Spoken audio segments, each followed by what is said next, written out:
뉴욕 맨해튼의 한복판 여의도의 3배가 넘는 거대한 금융거리 한가운데 서 있으면 공기마저 다른 냄새가 납니다. 양복 차림의 사람들이 쉴 새 없이 오가고 증권거래소 건물 위로는 초록색 숫자들이 끊임없이 깜빡이고 있습니다. 그런데 바로 이곳 월스트리트의 심장부에서 지금 한 남자의 목소리가 폭탄처럼 터져 나왔습니다. 리플의 최고 경영자 빨레드 갈링하우스가 미국 경제 전문 방송과의 인터뷰에서 입을 열었을 때 화면을 지켜보던 전 세계 투자자들의 손이 동시에 멈췄습니다. 클래리티 법안이 통과될 확률은 80%라고 봅니다. 이 한마디가 터지자마자 온라인 투자 커뮤니티는 그야말로 들끓기 시작했습니다. 도대체 이 법안이 뭐길래 한 기업의 수장이 이토록 자신있게 확률까지 제시하며 공개적으로 발언한 것일까요? 이야기를 이해하려면 먼저 5년이라는 긴 전쟁터로 돌아가야 합니다. 2020년 12월 미국 증권거래위원회가 리플을 상대로 소송을 걸었을 때 암호화폐 시장 전체가 얼어붙었습니다. 리플이 13억 달러어치의 토큰을 기관 투자자에게 팔면서 증권법을 위반했다는 것이 핵심 혐의였습니다. 쉽게 말해 미국 정부가 나서서 당신들이 파는 것은 주식과 같은 증권이니 허가 없이 팔 수 없다고 선언한 것입니다. 이 소식이 전해지자 거래소마다 상장 폐지가 줄을 이었고 한때 3.65달러까지 올랐던 가격은 0.1달러 근처까지 곤두박질 쳤습니다.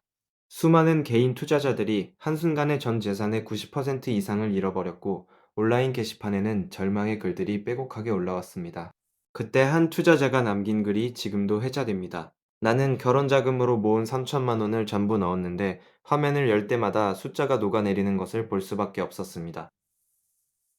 이것이 바로 규제의 칼날이 한번 내리꽂혔을 때 개인의 삶에 어떤 상처를 남기는지를 적나라하게 보여주는 장면입니다. 하지만 리플은 포기하지 않았습니다. 5년이라는 시간 동안 수백억 원의 법률 비용을 쏟아부으며 법정에서 싸웠고 2023년 7월 뉴욕 남부지방법원의 토레스 판사가 역사적인 판결을 내렸습니다. 공개 거래소에서 일반인에게 판매된 리플 토큰은 증권이 아니라는 것이었습니다. 이 판결이 나오는 순간 전 세계 암호화폐 관련 언론이 일제히 속보를 쏟아냈고 가격은 하루 만에 70% 넘게 폭등했습니다.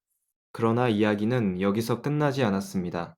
증권거래위원회가 항소를 제기하면서 불확실성은 다시 안개처럼 시장을 뒤덮었습니다. 그 안개가 걷히기 시작한 것은 2025년이었습니다. 4월에 양측은 항소 절차를 잠정 중단하고 협상 테이블에 마주 앉았으며 5월에 5천만 달러 규모의 합의안에 서명했습니다.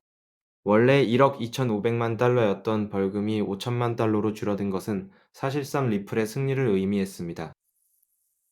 8월에 제2순회 항소법원이 양측의 공동 항소 철회 합의서를 수리하면서 5년짜리 전쟁은 마침내 종막을 내렸습니다. 자, 그러면 소송은 끝났는데 왜 갈링하우스가 지금 다시 나서서 법안 이야기를 하는 것일까요? 여기서 핵심이 등장합니다.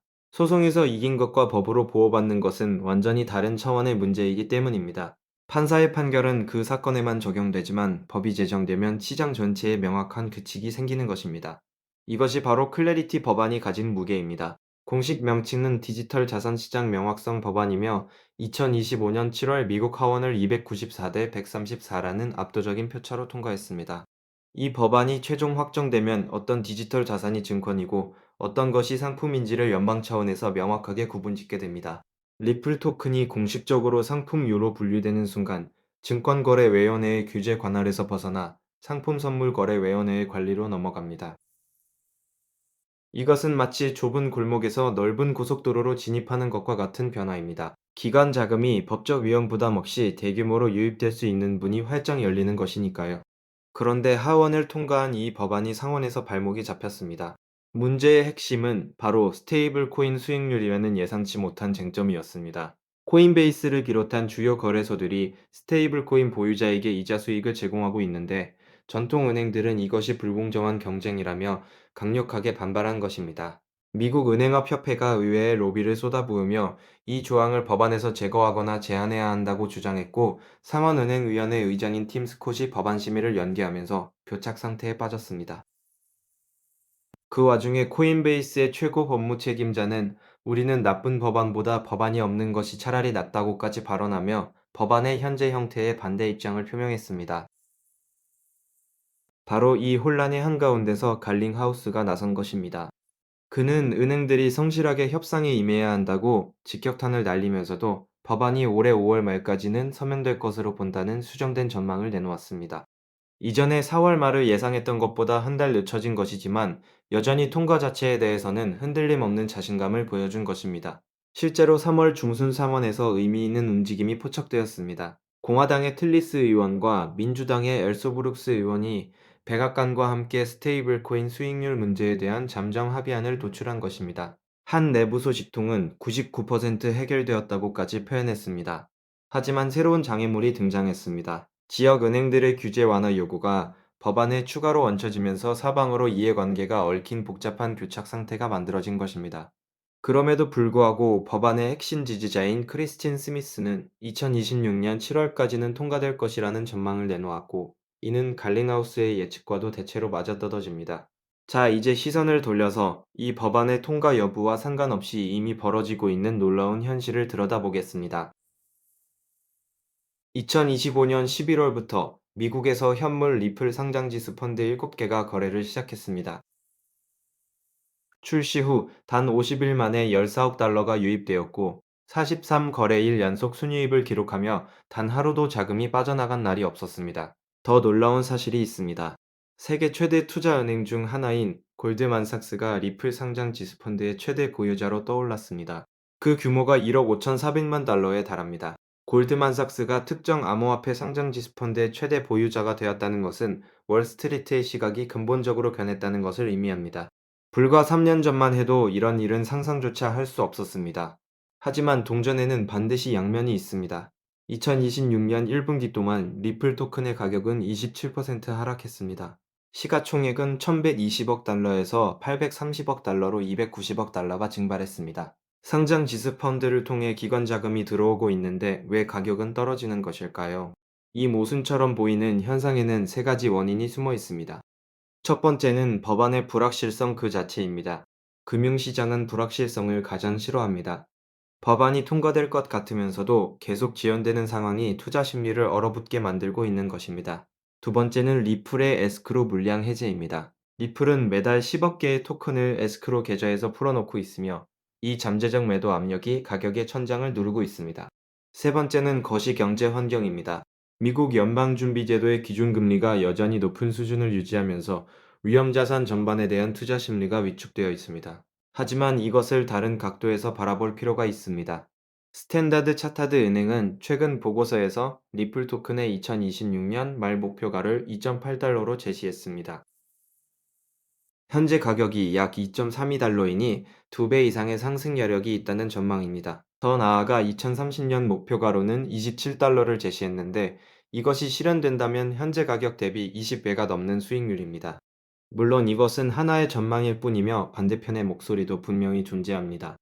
21쉐어스는 리플 토큰이 2026년에 2.69달러에 도달할 확률을 겨우 30%로 낮게 봤습니다. 상장 지수펀드 수요 감소와 실물자산 토큰화 시장에서의 경쟁 심화가 위험 요인이라는 분석입니다. 그렇다면 가장 중요한 질문을 던져보겠습니다. 클래리티 법안이 정말로 통과되면 어떤 일이 벌어질까요? 갈링하우스 본인이 이 질문에 대해 흥미로운 답변을 내놓았습니다. 그는 법안이 통과되더라도 리플의 기존 사업 자체가 근본적으로 바뀌지는 않을 것이라고 말했습니다. 리플은 이미 미국 밖에서 전체 매출의 95%를 올리고 있기 때문입니다. 하지만 법안의 진짜 의미는 다른 곳에 있습니다. 규제의 명확성이 확보되면 지금까지 법적 위험 때문에 발을 들여놓지 못했던 것에 금융기관들이 본격적으로 움직이기 시작한다는 것입니다. 이미 그 전조가 나타나고 있습니다. 미국 통화감독청은 3월에 국가신탁은행 규정 개정안을 최종 확정했고 2026년 4월 1일부터 시행에 들어갔습니다. 이 규정에 따라 리플이 미국 국가신탁은행으로 전환할 수 있는 길이 열렸습니다. DSC 테크놀로지는 리플의 기관급 테록체인 기술을 자사의 코어 뱅킹 시스템에 통합했습니다. 이것은 전통 금융과 디지털 자산의 경계가 실시간으로 허물어지고 있다는 증거입니다. 갈링하우스는 최근 마이애미에서 열린 국제금융회의에서 한 발 더 나아간 발언을 했습니다.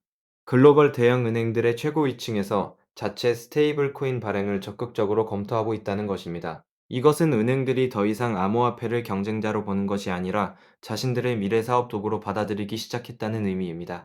지금 우리가 목격하고 있는 것은 단순한 코인 한 종목의 등락이 아닙니다. 전 세계 금융 시스템의 판이 다시 짜여지고 있는 거대한 전환의 한복판에 서 있는 것입니다.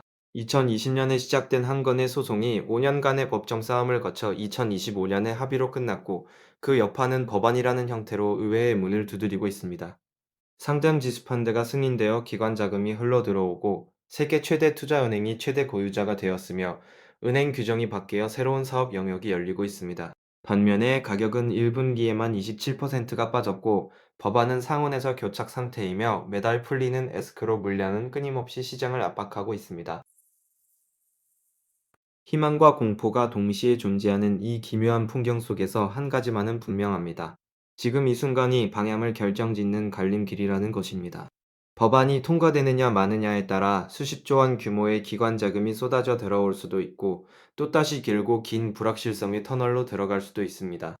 갈링하우스는 80%를 확신하고 있지만, 시장은 나머지 20%의 가능성도 결코 잊지 않고 있습니다. 결국 이 거대한 게임의 승패를 가르는 것은 한 사람의 예측이 아니라 법안이 실제로 대통령의 서명을 받는 그 순간입니다. 그 순간이 5월이 될지 7월이 될지 아니면 더 먼 미래가 될지는 아직 아무도 모릅니다. 다만 한 가지 확실한 것은 이 이야기가 아직 끝나지 않았다는 것이며, 가장 중요한 장은 지금 이 순간에도 한 줄 한 줄 써지고 있다는 사실입니다. 투자의 책임은 본인에게 있습니다.